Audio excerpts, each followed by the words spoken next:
Living expenses. What does that entail? My mother-in-law's expression reflected genuine confusion. Hey, Brian, can you explain this properly? I pressed, watching my husband squirm. Brian, caught between his mother and me, seemed to shrink under the pressure. I've never received anything like that before, he finally admitted. Let me introduce myself. I'm Carol, a 37-year-old office worker, happily married to Brian. Our whirlwind romance led us to tie the knot within 4 months of meeting each other. Our families were thrilled, especially given our ages. Since our marriage, my relationship with my mother-in-law had blossomed. We often dined out and grew quite close. Initially, Brian and I lived separately but nearby. However, after Brian's father passed away, we decided to live together. Contrary to stereotypes, there was no tension with my mother-in-law. She willingly took on household chores, giving me time to focus on work. I felt guilty but appreciated her help. To show my gratitude, I provided her with some living expenses through Brian. Yet as Brian's appetite grew, I worried about whether our budget was sufficient. So, I broached the topic with him, suggesting we increase the allowance for his mother. I think we should increase the living expenses we give to your mom, I said, especially considering how much you've been eating lately and she's been doing all the cooking and cleaning. Brian seemed hesitant but eventually agreed, sharing my sentiment about showing appreciation tangibly. As I nodded in approval, little did I know that life was about to take an unexpected turn. Just a short while later, I found myself in a severe accident after colliding with a bike at an intersection. I found myself hospitalized for 2 weeks due to a fractured bone. On the first day, my husband brought me some essentials. Are you okay? It looks painful. I'll let my mom know, he said. That would be great, thanks, I replied. In my shared hospital room, I couldn't make calls. So, I asked my husband to inform his mother that I'd contact her once I was able to move. Sure, I got it, he cheerfully responded before heading home. A week went by, and neither my husband nor my mother-in-law showed up. Despite my expectations, there was no contact from either of them. Concern gnawed at me, but I reassured myself, thinking it was just my husband being his usual forgetful self. Then, I tried calling. My husband didn't answer, which I chalked up to him being busy at work. Next, I rang my mother-in-law. Hi, mother-in-law. You must have heard from Brian, but I'll be in the hospital for another week, so I'll need some fresh clothes, I said. Hospitalized? What happened? An injury?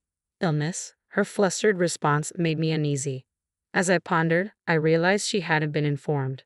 But why? If my husband forgot, she would have noticed my absence and called me immediately.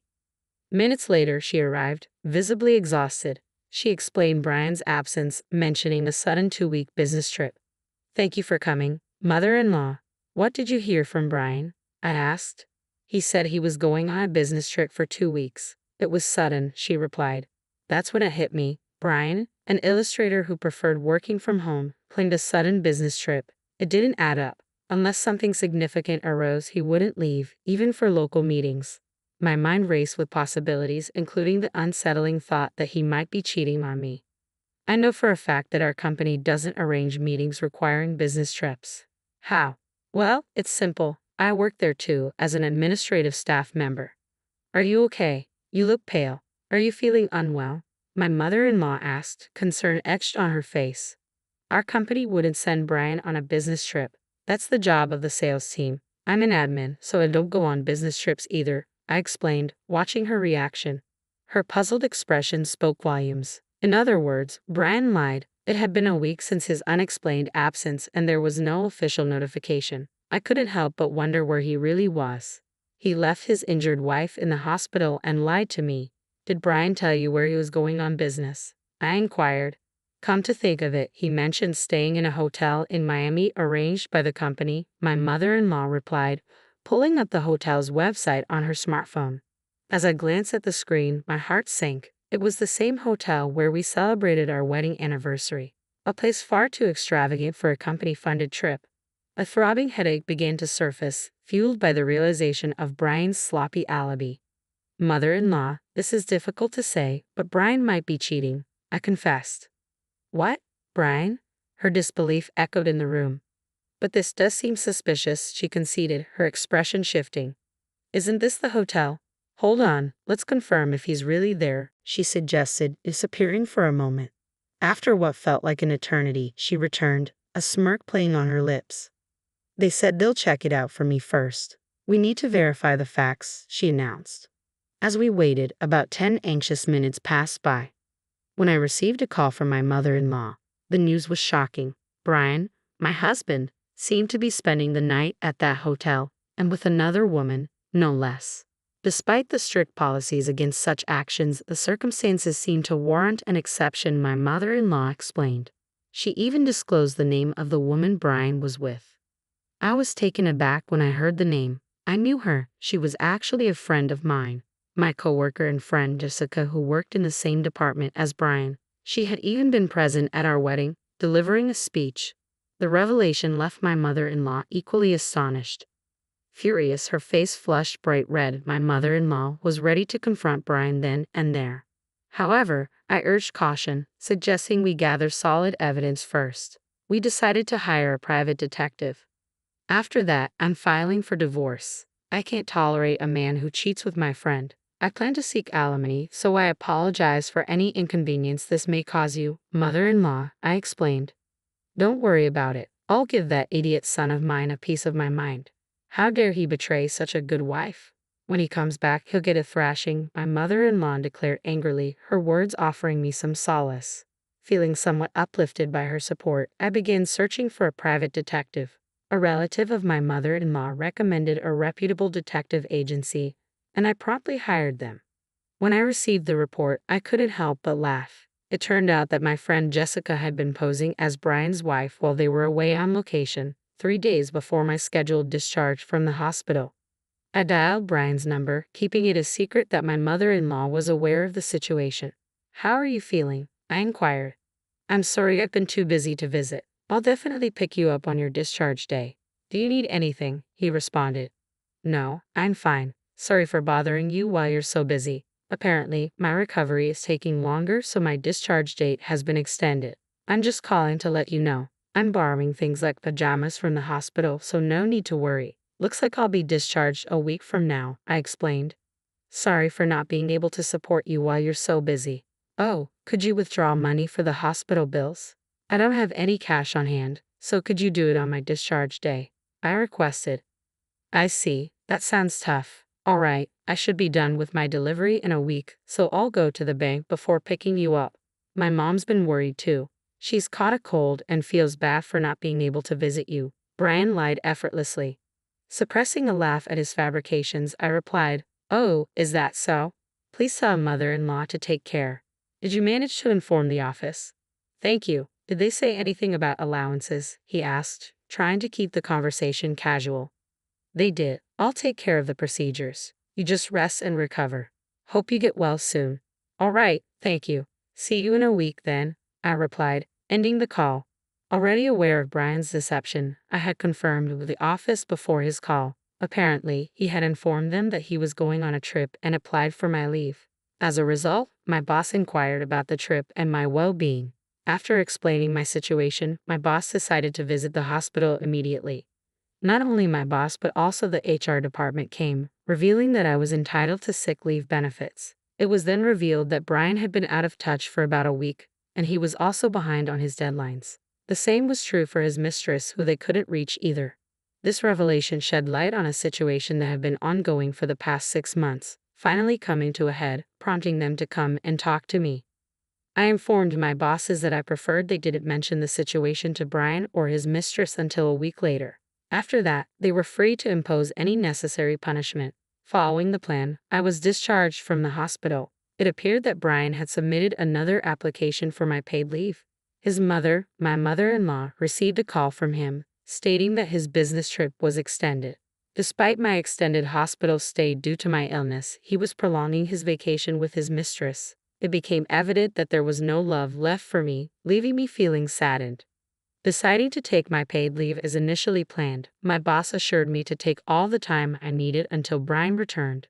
My mother-in-law and I prepared ourselves to confront him. The day before I intended to inform Brian about my discharge from the hospital, I called him. Hello, how's your mother doing? I inquired. I'm feeling good and I got discharged today. It was sudden, so don't worry about picking me up. I can pay with my credit card, he replied. You're working today, right, Brian? I pressed. Yeah, I have a meeting soon and another one tonight, so I won't be home until late. Sorry, he said. That's fine, don't worry about it. I'll take a taxi home, I assured him. Suppressing a laugh at the background noise of a shopping center announcement during his call, I calmly hung up the phone and activated the voice recorder. I had received word from the detective that Brian planned to go shopping today, so I deliberately called him during that time. Upon checking the voice recorder, Brian's voice and the background announcement were distinctly captured. Apparently, Brian had contacted my mother-in-law, claiming he was on vacation with a friend. He'd insisted it was a working vacation, a sort of half-truth, and mentioned I had given my approval, omitting the details of my hospitalizations to spare her worry. Brian's absurd excuses left me chuckling. According to the detective, Brian had boarded a late-night flight back. My mother-in-law and I laid out all the evidence, awaiting Brian's return. However, Brian called me with a different story. Sorry, the meeting ran late, and I missed the last train. I'll be back on the first train tomorrow, he said. Is that so? That's tough. Got it. Sorry, I can't pick you up, I replied calmly before ending the call. After indulging in a 3-week affair trip, it seemed Brian still couldn't get enough. My mother-in-law was furious, but I found that my love for Brian had vanished entirely, allowing me to maintain composure during our discussion. The next day, Brian returned home looking exhausted, laden with souvenirs. You went on a trip, I stated flatly. I didn't hear about that, I said, puzzled. Ha, didn't I tell you? Sorry, my bad. I got friendly with a client, and they invited me. Business relationships matter, right? Brian explained casually as he handed me a bag and followed me to the living room. I'm home. Hey, what's up with you, Mom? You look scary, Brian said, grinning as he plopped down onto a chair. He seemed to believe his mother was on his side. However, as soon as he saw the documents laid out on the table, his face drained of color. Sitting next to my mother-in-law, I pointed at a photo. Oh yes, you seem to have had quite the fun on your trip with Jessica, leaving your injured wife for 3 weeks. Were you in a honeymoon mood? I asked pointedly. What? What's this, Carol? Stop fooling around, Brian stammered, his face contorting in disbelief. Unfortunately, it wasn't a joke. I presented evidence from a private detective. You were pretty careless, weren't you? Your dinner conversations were totally bugged. Staying at a hotel run by our relatives, you must have thought you wouldn't get caught. Brian's face turned even more shocked as he looked at his mother for help. Mom, it was a lapse in judgment, he tried to explain. A lapse in judgment that lasted 3 weeks seems a bit too long, don't you think? His mother interjected with a cheerful smile. Brian, who had been hoping for help, was stunned. Here, these are documents for a claim for damages and a divorce application. Fill it out now, I instructed firmly.